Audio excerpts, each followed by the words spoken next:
kind of reveals kind of the physical game plan as far as how he gonna have Charlo come up and wait Jermell Charlo for the Canelo fight. Now at the end of the day too,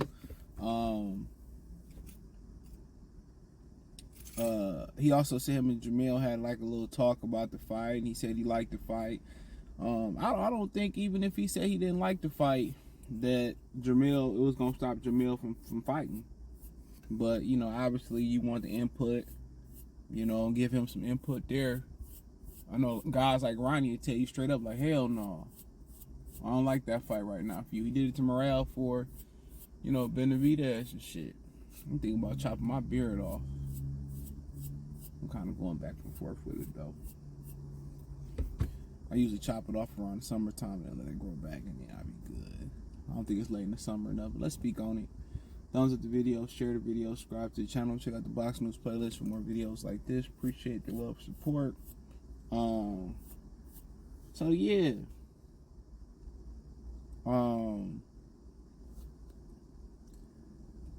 I mean, he was basically talking about moving up, and he wanted to be faster and lighter. He said about 163, 164. Apparently, Canelo gonna make him come up to 170, 168, the full advantage. Now, what's so funny about it? Excuse me. Somebody, I forgot who told me this. I think it was my boy from Philly, or somebody was like, yeah, it was my boy from Philly. He said, you think Canelo about to move up, about to accommodate a ninja? I'm like, yeah, you right. It's gonna be at 60. Because I was hearing rumors it might be at 164. And somebody was telling me that Canelo not moving up to accommodate no ninja. And I'm like, yeah, bruh, you right. You right. You are 100% right. He's not. But, you know, me and Lion Killer had this conversation a couple weeks ago. He said that's the smarter thing to do is for Charlo to come in lighter. Come in faster. I don't know why I'm tired, bro. But come in lighter, but be faster. And, I mean, that make a lot of sense. The thing about it is, Canelo gonna come in heavier.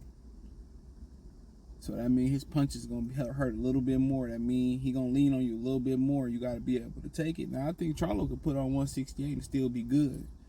But then again, when you don't have an introduction into a weight class, you just simply don't know. Because you training and doing all that shit training, that's one thing. Sparring with the weight on, that's different. But on fight night, it's a totally different thing. So I mean, I'll give you the pros and cons.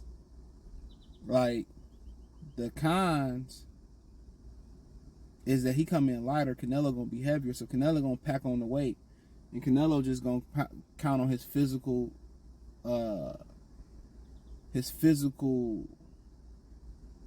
weight, his physical pressure. Now that's not power per se. He just gonna try to bully Charlo around the ring, and with him putting that extra weight on, it's kind of what Fury did to Deontay Wilder. You able to absorb a punch better. So with Charlo coming in lighter and fighting a heavier guy who gonna rehydrate heavier, that would mean he would need to. That mean he's trying to win on points. Simple as that. You trying to win on points. As simple as that. You trying to win on points. You know, and we know it's gonna be hard to win on points versus Canelo. Canelo gonna punch a little bit harder. With having a bigger weight advantage, he gonna be able to absorb a punch, more of a punch. His physical pressure gonna be able to bully Charlo around the ring a little bit more. See, you know, you thinking about the speed aspect of it, but you gotta be thinking about the shock absorber part of it. And you not having that extra weight, you're not gonna have that. You're not gonna be able to absorb that punishment like you would, you know. But the pros are coming in lighter. You know, you won't be as sluggish. You're gonna be faster. You're gonna be light on your feet. Conditioning shouldn't be a problem. You should be more vibrant from eating a little bit more.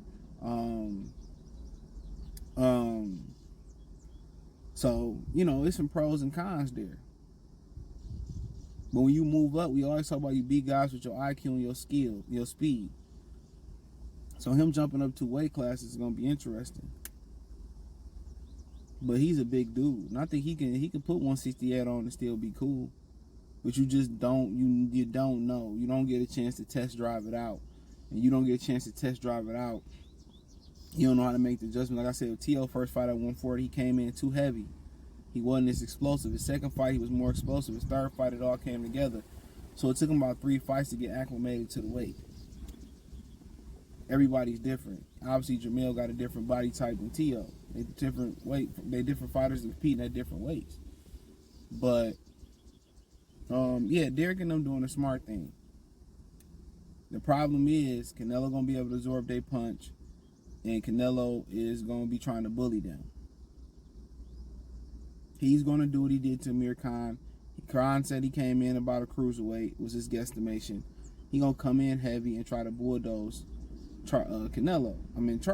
What Jermell gonna have to do, when somebody just come and looking to bulldoze you, you gotta set the tone early. You have to set the tone. There's danger. You ever see them fences that's electrically wired and say danger, caution? You gotta set the tone. When you fighting a bigger dude, you gotta get respect. And if you don't establish the respect factor, he's just gonna walk through you. And why you want to get respect in the 8th round or wait and get respect? You want to go right there and get respect off rip. That's the number one thing you got to do. I'm being like a motherfucker. You want to go out there and get respect. You want to go out there and get that respect, but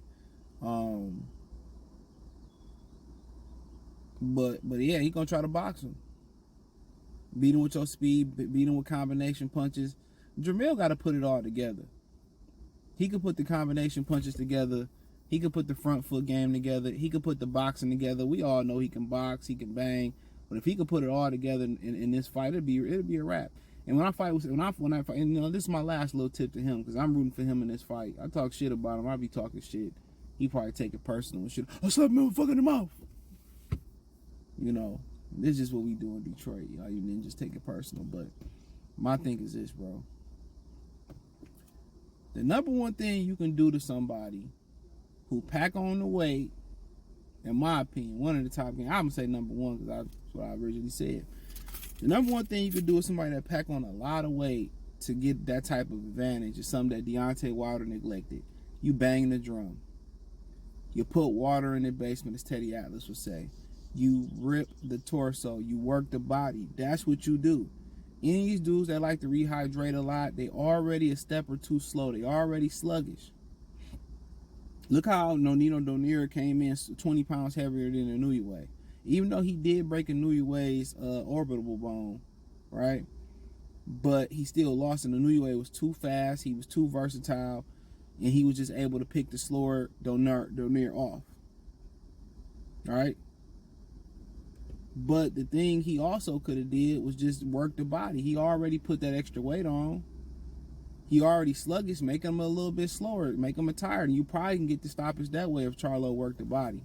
But, you know, we was having a conversation, me and Tom Business. He was saying that he felt that this, or it was him, it was somebody I was talking to, was saying that this fight is basically a tune-up fight for Canelo. It was an easy first fight. Everybody knows Jermell ain't got a chance. That's why Canelo picked him. It's a cherry pick. But some people believe in the ability of Jermell Charlo to be a cherry pick gone wrong. And I'm in that minority of people. I think Jermell Charlo can get the job done. I watched the kid damn near from the beginning he was on TV. He can box. He can bang. He can punch. He got speed. He got everything you need. Footwork. You know, if he put it all together, he got the attitude. He got the nastiness. He got the dog. If he can put it all together, and at the end of that Castanos fight, that second fight, he started putting it all together. If they can if he can put it all together, and this don't even fall on Derrick James' plate. If he mentally and physically come in there and put it all together, bro, ain't no way Canelo can beat him other than stoppage. Cause he can box, he can bang. But I get why people saying this. They not gonna put Canelo in any real danger in the first fight of a 3-fight deal. So that's why Benavidez wasn't the option. That's why Jermell was an option. Because he was out the ring. You see him in his videos at the tattoo shop. You know, some people say he was blowed out his mind. I don't know what y'all doing. He asked for psychedelics. I'm not a drug guy. You know, I'm not a drug guy. Not an alcohol guy. You know, currently right now I'm cool. You know, if anything, you know, they ask you, "Oh, do you drink?" At the doctor, I'm a social drinker. That's it. I'm a social drinker. I'm a social drinker, so that's what I do. But nonetheless, you know, but you know, he don't look right. He don't look right. But I think Derrick and Jermell doing it the right way. And if anything, once you look at it this way, man, I'm trying to be the guy that's trying to look at the cup half full nowadays. If anything, look at it this way, y'all. If since he such an underdog in this fight, all the pressure on Canelo. If Canelo lose this fight, he looks shitty versus John Ryder. If he lose this fight or look shaky in this fight or rob Jermell Charlo, and then, you know, it's sharks in the water. The sharks smelling blood in the water. The big fish coming. Big Earl coming. Because there's no way Terrence Crawford could be Earl. I don't even know why we speaking about it. Earl is indestructible. He's unbeatable. He's the undisputed champion of the world already. We know what it is. But all them guys going to start smelling. You know, it's more pressure on Canelo coming into this fight than Jermell Charlo. Jermell can be free. I just want to be free. Don't nobody expect Jermell Charlo to win the fight. So Jermell Charlo, you know, free. You know, Jermell Charlo can do his thing. You know? He can do his thing with no pressure. So let me know what you girls and guys think. Thumbs up the video, share the video, subscribe to the channel. Next subscribe button is the bell icon button. Hit all notifications, increase your chance, get notifications. We go live or drop a video. Financially, want to support the channel. Cash App, $CJ Good 313, Venmo CJ Good 313, PayPal link in the description. Hit the link tree. Appreciate the love and support. Peace.